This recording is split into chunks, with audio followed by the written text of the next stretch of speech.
This is Kathy Hopkins with Red Carpet Report, and we're here at the Avalon in Hollywood for Michael Jackson's Searching for Neverland. Right, And so, lovely evening for the Michael Jackson screening. How are you feeling about this tonight?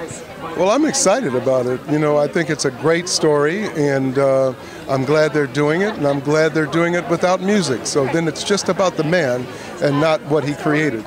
That's what I was wondering about, because I know that people will be fixated on whether the actual music is a thing, but this is a story about him as a human being. Yeah. And most of the time, the music precedes the person, and in this case, it's about the person, and it just humanizes him far more. What do you feel like? Do you have a personal connection to the whole idea of the story that came out for this particular thing? Because of course, you know, you wrote this, you know, or you made this whole thing, but it's like, how do you feel about this particular angle of the story compared to any that has come out before? Like, I'm not quite sure I got your question. Right. So how do you feel like is this any different than any previous version of any Michael Jackson movies? Oh, I think it's very different. Yeah. Very different.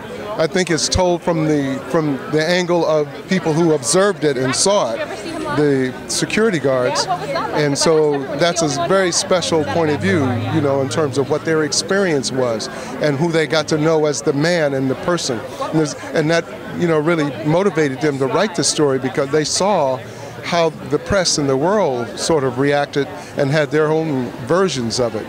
So I think it's very important that we see it from their angle.